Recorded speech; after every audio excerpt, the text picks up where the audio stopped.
undulating, curvy balconies coming off of each floor. That would be the Aqua, 2009, designed by Jeannie Gang. The Aqua is 81 stories tall, has the largest outdoor pool and sun deck in Chicago. Each of those white, curvy balconies is put on there with the help of GPS because they're all uniquely shaped from one another. We wanted to make sure they got the desired visual effect they were going for. For me, it's like a cascading waterfall. We'll see the Aqua on the way back. I'll tell you more about it then. To the left and behind the Aqua is a tall white building with dark vertical stripes all the way up and down. That would be the 83-story Aon Center, built in 1973 by Edward Durrell Stone. Aon is Chicago's third tallest building at 1,136 feet. Originally, Aon was the world's tallest marble-clad building. It no longer holds that title because it's no longer covered in marble. They discovered after its completion that the beautiful white Carrara marble they originally faced that building with it was buckling and cracking because of Chicago's harsh winters. So they wrapped the building up so nothing would fall off and conk somebody that had on the sidewalk, took all 43,000 panels of marble off, and then they replaced it with granite from North Carolina. That whole process cost them $80 million, which is almost as much as the cost to complete the building in the first place. You might be thinking, well, gee, Sarah, did the architects and engineers foresee that being a problem? Yeah. Originally, the Aon Center was the Standard Oil building. The president of the company, his wife, she's the one that wanted the marble. They all said, lady, you're crazy. It's not going to work in Chicago. And she said, no, I want the marble. $80 million mistake and a big old whoops on that one. So here on the right on the riverbank, we have a gorgeous fountain that is called Centennial Fountain because it was built in 1989 to commemorate the 100th anniversary of the founding of the Chicago Metropolitan Water Reclamation District. That's a lot of fancy words put together to mean the people that reverse the flow of the Chicago River. Some of you might know this already, but the river flows backwards. It used to flow east into Lake Michigan, now it flows west away from the lake. We had to go through all that trouble because in Chicago's early history we had no sewers. We thought of this river as nothing more than garbage dump. Human waste, industrial waste, animal carcasses, anything we didn't want we dumped it in, and it carried out into Lake Michigan. Huge problem. Lake Michigan was, and still is, our source of drinking water. Thousands of people were dying from typhoid and cholera, so a group of guys got together and decided the best way to fix that would be to divert the flow of the river away from the lake. They dug a 28-mile-long canal on the south branch called the Chicago Sanitary and Shipping Canal by excavating all of that dirt, which, by the way, they excavated more dirt digging the Sanitary and Shipping Canal than they did the Panama Canal. That gives you an idea of the scope of all this. So by digging up all that dirt, they lowered the riverbed. Water wants to run on gravity, so they essentially sucked the river backwards, and now we send everything to St. Louis. Sorry, Cardinals fans. Not really. Immediately after this bridge on the right, you see a building that looks older than it is, and this is the NBC Tower, Chicago. Built in 1989, designed by Adrian Smith of Skidmore, Owings & Merrill. It is meant to look like Rockefeller Center in New York City. NBC's headquarters there. So it's very much in the style of the 1920s Art Deco skyscraper. It has soaring vertical lines, setbacks to accentuate that verticality, and a strong geometric shape.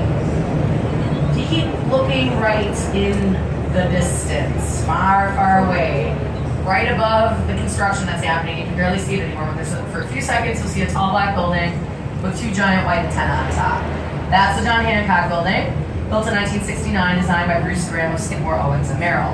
Hancock is Chicago's fourth tallest. Broadcast antennae do not count in the final height of a building, fourth tallest at 1,127 feet. So Hancock has 100 stories. They have an observation deck in the 94th. You can spend your money and go up there and look at stuff if you like, or they have a bar and restaurant on the 95th and 96th floors called the Signature Room. For about the price of that observation deck ticket, you can go up to the Signature Room, get yourself a drink, see all the same stuff, and not be thirsty. However you want to do it, though, it's fine by me. On the way back, I will tell you what they did add to the John Hancock observation deck to make it a little more enticing for you. Meantime, this building on the right that says Fidelity Investments on the bottom corner, and sits on the site of where Jean-Baptiste Pont du Sable had his fur trading post in the 1770s. Du Sable was Chicago's first permanent non-Native American resident. He was French and Haitian, oftentimes called the father or the founder of Chicago. So the open area next door is called Pioneer Court in Du Sable's honor. Rising above Pioneer Court, the gorgeous Gothic Tribune Tower. Tribune Tower was built in 1925 as the result of an international design competition held by the Tribune in 1922. celebrate their 75th anniversary, they wanted to build the most beautiful office building in the world. That winning design was picked from 263 entries they received. Hood and Howells were the winning architects. We'll see the Tribune on the way back. I'll tell you more about it then. Meantime, after this bridge on the right, you get to see the beautiful Wrigley Building, designed by Charles Biersman of Graham, Anderson, Probst, and White. So the South Tower, the one that's closest to us, the clock at the top, was built in 1921. North Tower completed in 1924. There are 6 different shades of white terracotta tiles on the face of the Wrigley Building that get lighter and brighter as they go up to dry rise up to the top of the clock tower at 398 feet. There's 250,000 individual terracotta tiles in the Wrigley Building, which they hand wash. If you tried to power wash that terracotta, it would disintegrate, so they lovingly hand wash it. That's going to bring us to what I believe is going to be the most contentious building on the river this year. Not so much for the design, but the name plastered across the front. This giant blue building is the Drumpf International Hotel and Tower. This is a 2009 Adrian Smith design. Adrian Smith did not want this building to dominate everything in the vicinity, so he designed it with a series of setbacks to give it some visual continuity with more notable buildings around it. The first setback is about the height of the base of the Wrigley Building back behind us. The second setback on the opposite side is about the height of the rounded Marina City Towers, which we'll see better and talk about more in a minute. And then that third setback is about the height of the former IBM building, which is the black glass and steel building coming up next door to Trump on the right. To give you an idea of the difference between those two, the former IBM building is 52 stories tall, whereas Trump is topped off at 96 stories. That gives Trump Tower a full height of 1,389 feet, making it Chicago's second tallest building. As I was saying, next door to Trump is the former IBM building. I keep using the word former because the IBM Corporation originally occupied it. We moved out in 2006. Don't let the simple design of that black building fool you. It's very important architecturally speaking because it was completed in 1973. It was the last American building designed by a famous German architect named Ludwig Mies van der Rohe. Mies van der Rohe was head of the Bauhaus over in Germany. He had to flee here to the United States. When he got here, he became head of the Illinois Institute of Technology. Basically, Mies van der Rohe was the father of modern architecture, so we'll spend some time talking about his design aesthetic later on. In the meantime, though, one of Mies' students from the Bauhaus, Bertrand Goldberg, with a completely different design aesthetic. Goldberg created the 2 towers of Marina City here on the right.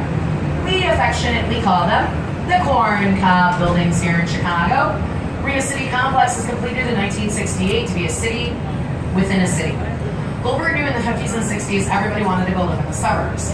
He thought if he could provide affordable housing with a lot of amenities, that would draw people back downtown.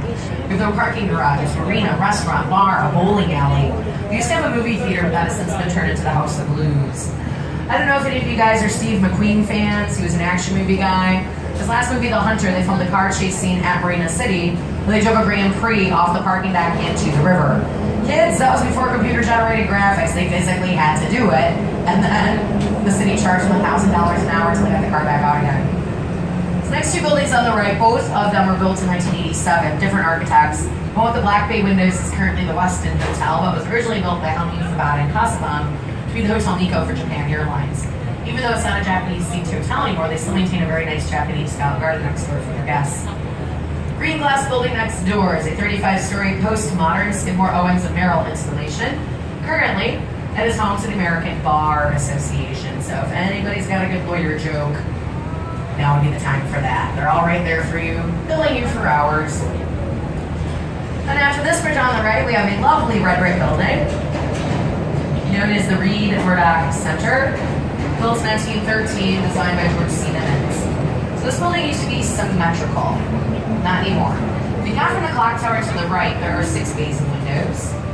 If you count to the left, there's only 5. The 20-foot section of this building was removed in 1926, simply to make way for the construction of the LaSalle Street Bridge ahead of us. They say the Reed Murdoch building is haunted. That's because, unfortunately, a huge maritime disaster happened across the river in 1915. The Eastland sank.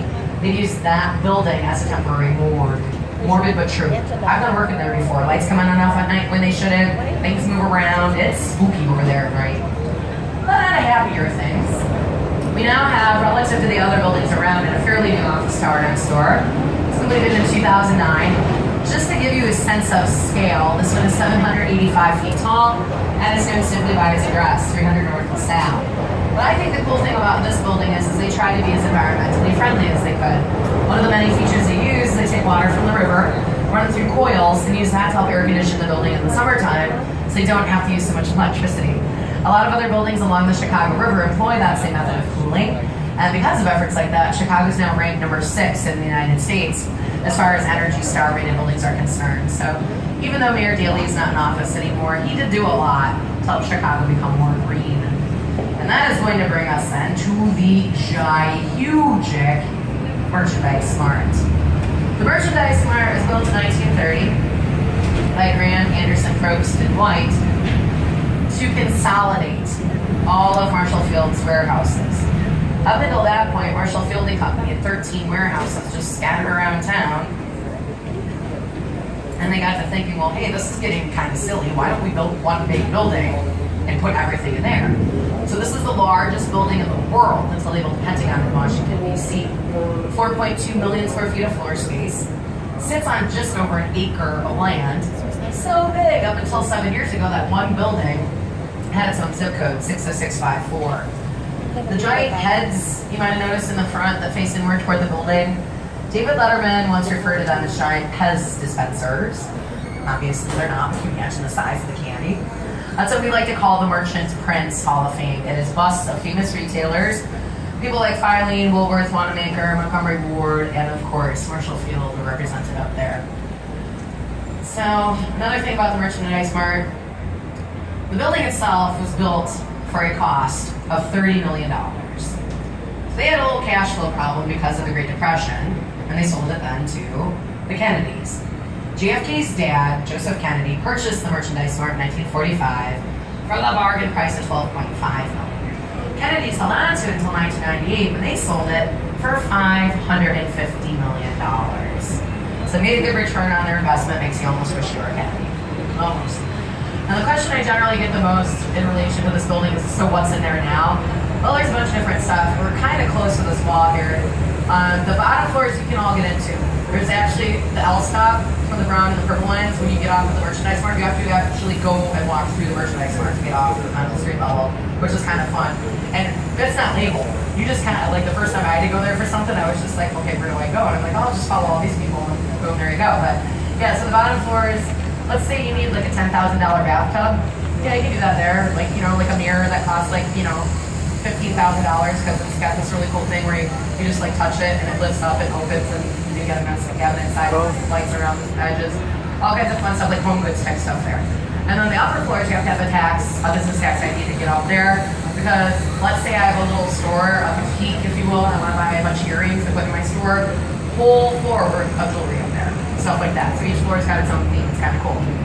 My old neighbor, she's a makeup artist, so she had her own business at some point. So then yeah, we go up there. It's kind of fun. Anywho, so what we're gonna do is we're gonna head up the North Branch of the Chicago River for a little bit, my new friends, and then we are going to turn around. Then we will be heading down South Branch for a good long while, turn around, come back up the main branch. It's kind of like a big circle. We go up the North Branch. I like to switch it up and talk about a couple things on the left-hand side, just to break up the monotony of that crick on your neck for a minute. First building that will be on our left is essentially in front of us right now. It's the white building that has blue windows and a slight, ever so slight concave curved front. This is the residences at River Bend, built in 2002 by James DeStefano. They have a parking garage inside of that very narrow building. It's the middle section that has opaque windows and no balconies. We use a freight elevator to get the cars up there. And rather than have a central hallway system with apartments on either side, their hallways are all on the west or the back side. Everybody that lives there gets this really great panoramic view downtown. The funniest thing about this building, they first opened up, they wanted to advertise. Bought themselves a huge banner. The banner literally covered the entire front of that parking garage. And in 3-foot tall letters, they spelled it wrong. And it said residences, not residences. Which I know is a tiny mistake, but I always thought it was hilarious because you know they spent a ton of money on a sign that big. Why didn't anybody spell check it? No. Pink building next door. That would be the oldest building you'll see today, on the river at least. It's built in 1898 by Frank Abbott, and it's called Fulton House. Originally, it was used as a cold storage building. How they kept all of the dairy products inside of their cold before we had refrigeration. Check out their balconies. See how deeply they're set in? That's how thick the walls are, except that they're hollow. They filled the walls with frozen horsehair. That's like a different thing, insulated. Harry Weese was the architect in charge of turning those into condos. He had let that building thaw out for a year, so you could get all the horsehair out of there and then put it in the balconies and the windows. So stop calling PETA, there's not a bunch of bald horses running around. Before we had fun things like asbestos and fiberglass for insulation, they used to take hemp rope, fray it out, and use that for insulation. It has a consistency of horsehair, that's what they called it that. So Harry Weese. Harry Weese was a good guy, a great architect, and he loved to go sailing. That love of sailing is evidenced by his river cottages next on the left. They're very nautical in theme. They have slanted roof lines that form triangles to remind you of sails on a sailboat, portholes for some of their windows, and they have their own docks spaced out at the bottom. There's 4 separate river cottages. They're all joined together. They range in square footage from 2,200 to 4,200 square feet. So a couple years ago, the people that live in the next residential area after this bridge on the left, they all got together and hired a bunch of lawyers because they don't like being on the tour path anymore. They can't hear their money accruing over the microphone. So they filed a cease and desist. And now nobody from this company is allowed to stick on the microphone between this bridge and the next one.